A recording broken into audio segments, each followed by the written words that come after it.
तो वह बिल ले आने का प्रयास करती है। और जब महिलाओं की रक्षा की बात होती है, देश की सुरक्षा की बात थी कसाब को आपके सामने, कोई सुरक्षा कांग्रेस की सरकार के द्वारा ने क्या बात कर रहे हैं? काफी देर तक लटकाया, सरकार ने काफी लटकाया। आपको जनरल बात बता रहा हूं मैं आपको बताना चाहता हूं, सरकार अपनी जिम्मेदारियों को पूरा करने में सक्षम है और सरकार हर चीज को गंभीरता से, सोनिया जी ने कड़े निर्देश जारी किए हैं सरकार को। पार्लियामेंट पर जो दोषी है हमले का, उसको क्यों नहीं फांसी दे रही, क्यों दामाद की तरफ पाल रही है? अफजल गुरु खैर ये दूसरी तरफ बात जा रही है। मैं बस मेरे साथ दोनों पार्टियों के नेता यहां पर बैठे हुए हैं, दोनों से बस एक ही जवाब चाहता हूं, छोटा सा जवाब चाहता हूं। क्या इस वक्त जरूरत नहीं है कि हम पार्टियों को टेबल के लेफ्ट साइड रखें और ऊपर उठ के इंसानियत के नाते हम जाएं, बातचीत करें और एक समाधान निकालने की कोशिश करें? बिल्कुल। अगर इन सब भारतीय जनता पार्टी अगर सरकार को लगेगा ये सब चीज करने की जरूरत है तो मैं जरूर करेगी जाती।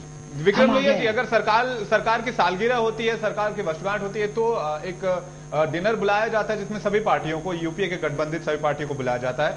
इतने संगीन मामले पर आप एक सर्वदलीय बैठक बुलाकर चले, विशेष सत्र में हो सकता है कि कुछ मसले हो, कुछ दिक्कतें हो। सालगिरह पे 8 दिन के बाद बोलते कोई मुसीबत आपदा है सरकार उनसे निपटने में सक्षम है, मनमोहन सिंह सरकार निपटेगी।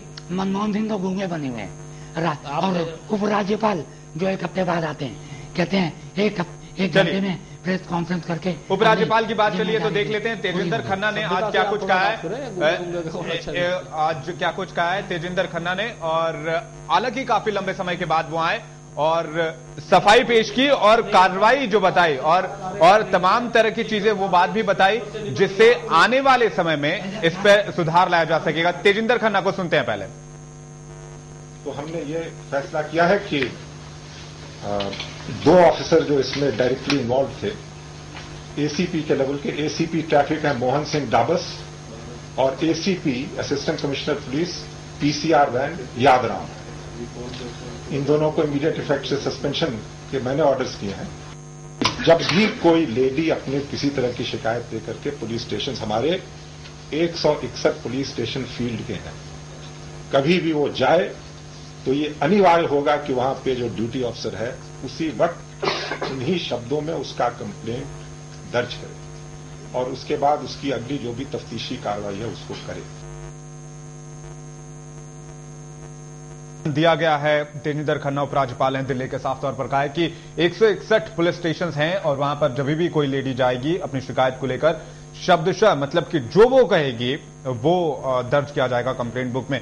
मुरारी जी हमारे साथ पत्रकार हैं, वो कुछ बोलना चाह रहे हैं, क्या कहना चाहेंगे आप? देखिए, तेजिंदर खन्ना जी ने बड़े स्पष्ट एक वाक्य में कह दिया कि जो शब्द बोला जाएगा उन्हीं शब्दों में पुलिस स्टेशन में रिपोर्ट दर्ज की जाएगी। लेकिन यहाँ पुलिस स्टेशन की जो स्थिति है वो मैं थोड़े शब्दों में वर्णन करना चाहता हूं कि पुलिस का एसएचओ, थाने का एसएचओ अपने थाने का क्राइम रिपोर्ट जब वो रिपोर्ट मेंशन करता है अपने सीनियर ऑफिसर को, उसकी क्राइम रिपोर्ट बढ़ी हुई ना दिखे, इसलिए एक कंप्लेन को रजिस्टर करने से मना करता है और ऐसे आरोप उन कंप्लेनकर्ताओं के खिलाफ मरने का प्रयास करता है जिसके कारण से वो कंप्लेन किए बिना व्यक्ति वापस चला जाए। तो एक लाइन में कह देना कि आपने जैसा बोला वैसा रिपोर्ट दर्ज हो जाएगा, ऐसा होता नहीं है, आमतौर पर। कोई अगर एसएचओ है तो आप उन्हें सामने लाए ना। आपसे मैं इतना निवेदन कर रहा हूं, अगर जैसे अभी उपराज्यपाल साहब ने कहा कि उन्हीं शब्दों में उसकी कंप्लेंट को दर्ज किया जाए, आपने कहा कि वे अपने क्राइम चार्ट को ना बढ़ाने की वजह से उनको दर्ज ही नहीं करते हैं, उनको गुमराह कर देते हैं। आप लाओ ना ऐसे आप दिल्ली में जनमत सर्वेक्षण करा लीजिए, 90% जनता यही कहेगी। आप ऐसे थाना स्टेशन ऑफिसर को सामने लाइए ना। आप पत्रकार हो, आप अपने पत्रकार के माध्यम से, मीडिया के माध्यम से ऐसे लोगों का खुलासा करिए ना जो कंप्लेंट हम रोज कर रहे हैं, खुलासा रोज कर रहे हैं। तो नहीं देख पा रहा हूँ खुलासों को कोई सुनने वाला नहीं। चलिए फिलहाल इस मसले पर बातचीत करने की जरूरत है। वक्त हमारे पास कम है। एक बार चलेंगे बालाजी मिश्र के पास, सीधे जंतर मंतर और वहां पर जानने की कोशिश करेंगे। लेकिन इसके पहले फिलहाल उनके पास चलें, इसके पहले फिलहाल हम ये जानने की कोशिश करेंगे विक्रम लोहिया जी से, सत्तारूढ़ पार्टी के नेता हैं, क्या स्टैंड है फिलहाल सरकार का? समय कम है हमारे पास, इसलिए अब नतीजे पर पहुंचने की जरूरत है। लंबी बहस चली हमारी। क्या स्टैंड है सरकार का? सरकार क्या जो कानून है बलात्कार संबंधी केसेस के, उन पर बदलाव करेगी। हालांकि इसमें भी इस पर भी एक पेंच निकलकर सामने आ रहा है। सरकार कह रही है कि rarest of the rare case जो होगा उसमें, चूंकि बलात्कार होता है, हत्या होती है, 1 का करो 5 का करो, इसी तरह रेयरेस्ट ऑफ द रेयर क्या चीज है ये थोड़ा समझाने की कोशिश करें। सरकार को जो कड़े कदम उठाने चाहिए वो उनको पूर्ण रूप से उठाएगी, और जो कानून में संशोधन अगर उन्हें लगता है करना है, फिर से अभी आपको पता हो गृह मंत्री जी ने कानून कानून मंत्रालय से बातों को फिर से आप घुमा रहे हैं। आप राय मांगी है, कानून मंत्रालय से राय मांगी है, जिस चीज की जरूरत होगी उस चीज को किया जाएगा, दोषियों के खिलाफ सख्त कड़ी कार्रवाई की जाएगी, फांसी की सजा का प्रावधान होगा बलात्कार में। मैं आपसे कैसे कह दूं कि फांसी लगा दी जाएगी? फांसी के लिए अगर मैं आपसे मेरे संशोधन की बात, मैंने आपसे कहा ना कि वह चीज का संशोधन अगर लगता है पार्टी को, सरकार को लगता है तो उस चीज देश की जरूरत के हिसाब से आपकी बात को सहमत करता हूं कि चेयरपर्सन महिला है, दिल्ली की मुख्यमंत्री महिला है, लोकसभा की अध्यक्ष महिला है, और इन सब से बहुत बड़ी उम्मीद है कि ये महिलाओं पर हो रहे अत्याचारों से देश को मुक्त करें। देश की जनता को महिलाओं के ऊपर अत्याचारों के समर्थन में न कभी हमारी पार्टी या हमारी सरकार न थी। हम चाहते हैं कि ऐसे दोषियों के खिलाफ कड़ी कार्रवाई हो, और उसके लिए पार्टी की सरकार को जो उचित कार्रवाई करनी चाहिए वह करेगी। कार्रवाई करना नहीं चाहते आप छोड़िए, आपको क्या पता कार्रवाई करना चाहते हैं नहीं चाहते हैं, आपको क्या पता?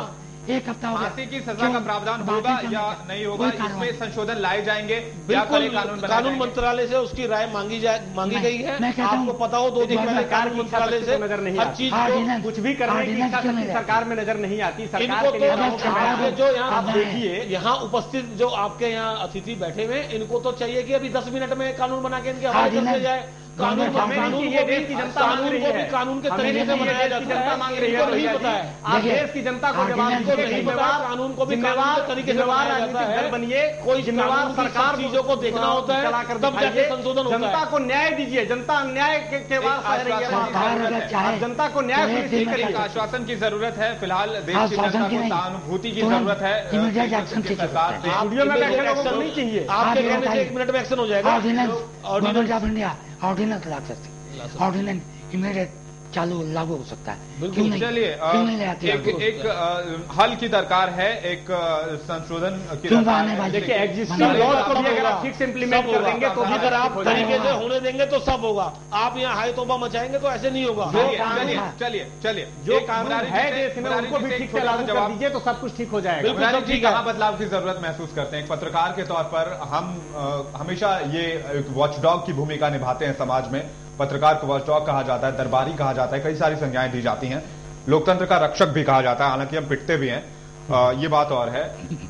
क्या बदलाव की जरूरत है सामाजिक ढांचे में, बुनियादी ढांचे में क्या बदलाव की जरूरत है? हम क्यों इस नैतिक पतन की ओर जा रहे हैं और ये बदलाव कहां से शुरू होनी चाहिए एक पत्रकार के नजरिए से? मातृवत पर्दारेशु ऐसे वाक्य कहे गए हैं हमारे यहाँ की, यानी कि दूसरों की पत्नियों को अपनी माता समझो। और यह भी कहा गया है कि मित्र की पत्नी, गुरु की पत्नी, भाई की पत्नी माता स्वरूप होती हैं। पूरे देश में सब महिलाओं को आदर से देखने का एक पूरा वातावरण रहा है, और ये सारा वातावरण तभी निर्मित होगा जब हम संस्कारों पर बल देंगे, समाज में संस्कारों के निर्माण की सुविधाएं उपलब्ध कराएंगे।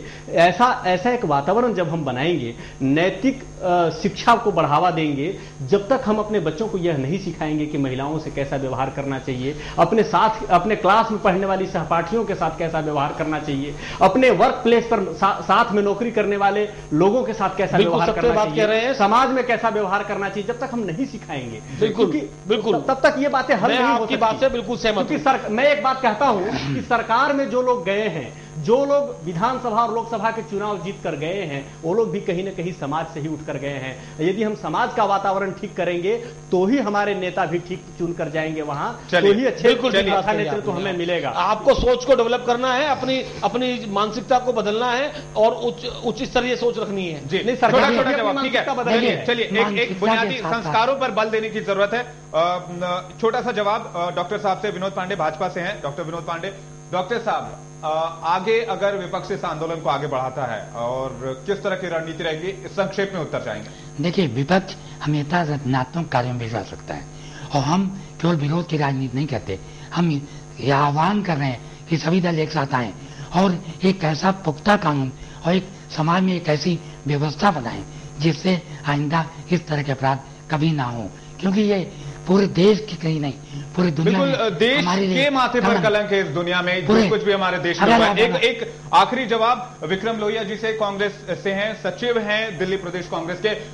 क्या हम ये मानकर चलें कि आने वाले समय में हमें अपनी सरकार से, ये कांग्रेस पार्टी की सरकार नहीं, ये हमारी सरकार है, हम अपनी सरकार से ये मानकर चलें कि आने वाले समय में हमारी मांगों को पूरा किया जाएगा, या फिर जो प्रदर्शनकारी मांग कर रहे हैं, या ऐसे प्रावधान लाए जाएंगे जो नीति संगत होंगे और ऐसे अपराधों पर लगाम लगा सकेंगे? छोटा सा मैं सिर्फ एक ही बात कहूंगा, जो महिला इस समय पीड़ित है उसको पूरा न्याय दिलाया जाएगा, उसको पूरा न्याय मिलेगा, और हम सब लोग, दिल्ली की सरकार, भारत की सरकार पूरे देश के हित के लिए कार्य करेगी और कर रही है। बस, धन्यवाद। चलिए, तो देखना होगा कि क्या कुछ निकलकर सामने आता है, और बल भी इसी पर रहेगा। अपडेट्स आप तक हम लगातार पहुंचाते रहेंगे। शशिकेश रंजन हमारे साथ संवाददाता जुड़े थे, उनका बहुत बहुत शुक्रिया। डॉक्टर विनोद पांडे साहब, आपका बहुत बहुत शुक्रिया। विक्रम लोहिया जी थे हमारे साथ।